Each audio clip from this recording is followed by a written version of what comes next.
Kali ini aku ingin berbagi cerita bagaimana caranya aku bisa kuliah S2 di Jepang. Padahal aku bukan mahasiswa unggulan ataupun anak orang kaya yang bisa bayar sendiri kuliahnya. Bagaimana cara aku survive? Yuk tonton sampai habis videonya.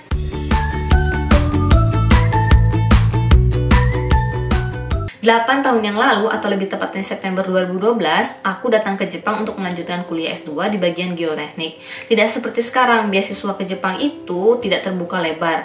Nah, beruntungnya saat skripsi, aku kerja sambilan di lab untuk menggantikan sekretaris lab yang saat itu akan cuti melahirkan. Karena aku di lab hampir 8 jam satu hari, maka saat dosen aku mendapatkan informasi beasiswa ke Jepang, beliau memberitahu aku tentang informasi tersebut. Awalnya, aku tidak ada rencana untuk S2 ke Jepang.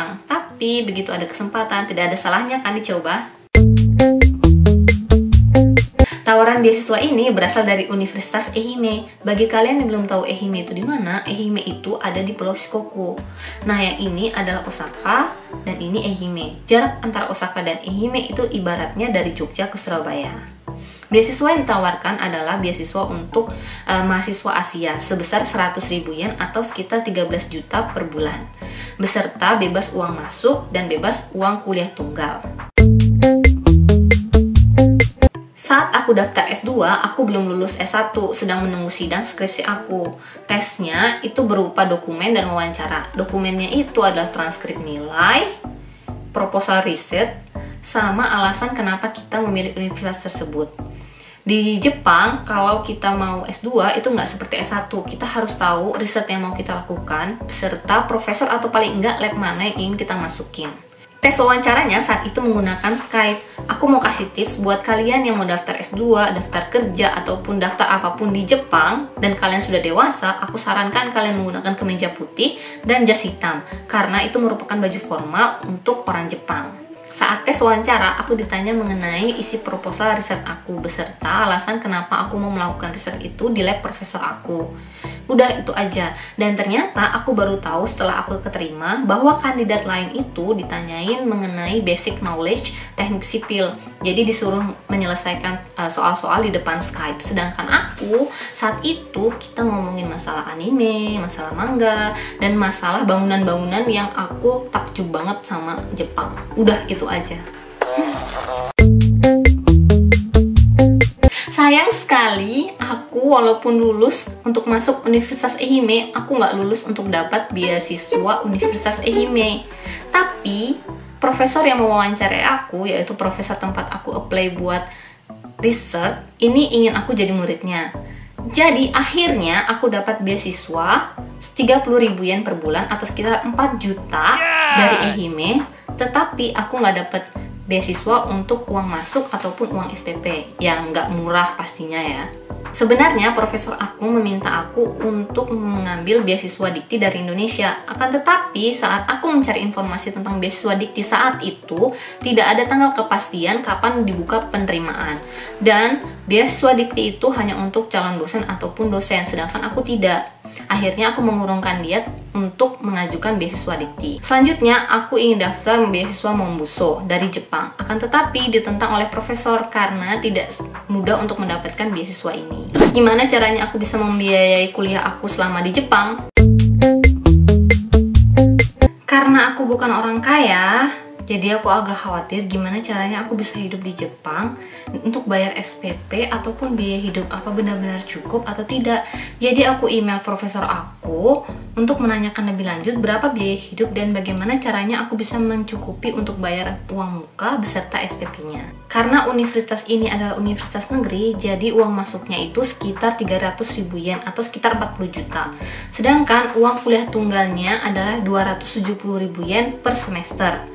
Dan biaya hidup untuk hidup minimal di Ehime adalah sekitar 60.000 yen per bulan. Ini menurut profesor aku. Dari kalkulasi yang diberikan oleh profesor aku, intinya dia akan membantu aku untuk bisa bayar kuliah dengan cara kerja di lab. Setelah yakin, akhirnya aku putuskan untuk pergi ke Jepang. Setelah aku sampai di Jepang, ternyata uang muka beserta uang kuliah tunggal ini nggak bisa dicicil, sedangkan aku nggak punya uang sama sekali. Dan ternyata profesor aku meminjamkan aku uang 500.000 yen atau sekitar 65 juta tanpa ada jaminan apapun untuk aku membayar uang muka dan uang kuliah tunggal saat itu. Baik banget kan? Akhirnya aku menggunakan uang pinjaman tersebut untuk membayar uang masuk kuliah. Sedangkan untuk uang kuliah tunggal, aku mengajukan permohonan mahasiswa tidak mampu ke universitas tersebut. Dan aku berhasil mendapatkan keringanan 100% untuk tahun pertama dan tahun kedua. Jadi aku nggak perlu membayar uang kuliah tunggal sama sekali. Di perjanjian awal, setelah aku masuk universitas, aku akan mencoba untuk mencari beasiswa dari Jepang. Dan ternyata ada banyak sekali beasiswa untuk mendukung mahasiswa asing yang ada di Jepang. Di tahun pertama, aku mengajukan permohonan beasiswa dari alumni universitas tersebut. Dikarenakan beasiswa ini tidak mengharuskan kita untuk bisa bahasa Jepang, dan proses seleksinya hanya berupa seleksi dokumen, yaitu transkrip nilai, proposal research, dan alasan kenapa kita harus mendapatkan beasiswa tersebut. Dan akhirnya aku berhasil lulus proses seleksi tersebut. Aku akan dapat 30.000 yen per bulan selama 1 tahun. Awalnya aku pikir aku akan dapat 90.000 yen per bulan untuk biaya hidup, tapi ternyata tidak. Seperti janji di awal, begitu aku mendapatkan beasiswa dari tempat lain, beasiswa universitas sebesar 30.000 yen akan dicabut. Di tahun kedua, aku mencoba mengajukan permohonan beasiswa ke Rotary Club. Beasiswa ini sangat terkenal se-Jepang karena jumlah yang diberikannya adalah 140.000 yen per bulan atau sekitar 18 juta per bulan. Tetapi saingan kita adalah seluruh mahasiswa asing yang ada di Jepang. Jadi aku agak sedikit pesimis, tapi nggak ada salahnya kan dicoba. Tesnya ada 2, yaitu tes dokumen dan tes wawancara. Untuk tes dokumen berupa transkrip nilai, rekomendasi dosen, serta esai berupa alasan kenapa kamu harus mendapatkan beasiswa tersebut. Untuk tes wawancara akan dilakukan dalam bahasa Jepang, jadi diharapkan kamu bisa menggunakan bahasa Jepang daily conversation. Dan ajaibnya aku lulus. Aku nggak ngerti 100% kenapa aku bisa lulus, tapi kemungkinan ini dikarenakan tes kanji yang dilakukan mereka saat wawancara. Saat itu aku disuruh menulis kanji ini, dibaca kimeru atau menentukan. Nah, kebetulan malam sebelum aku wawancara itu, aku nonton drama Jepang dan kanji ini keluar. Jadi aku bisa menulisnya. Well, anyway, aku dapat beasiswa tersebut, jadi aku nggak perlu lagi kerja part-time di lab. Dan aku bisa fokus untuk melakukan riset saat tahun kedua. Buat kalian yang ingin tahu beasiswa Rotary Club, aku akan menyertakan linknya di bawah. Yaps, itu tadi pengalaman aku kuliah S2 di Jepang tanpa beasiswa dari Indonesia dan tanpa biaya sendiri. Karena udah mulai panjang, aku akan buat seriesnya ya. Dan ini baru masalah biaya kuliah di Jepang. Terus kira-kira 60.000 yen tadi cukup nggak sih menghidupin aku 1 bulan di Jepang? Apakah beasiswa di Jepang itu mudah didapatkan? Dan beasiswa apa aja yang bisa kita apply?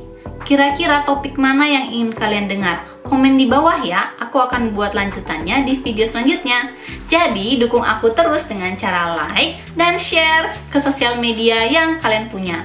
Serta jangan lupa untuk subscribe ya. See you, bye-bye!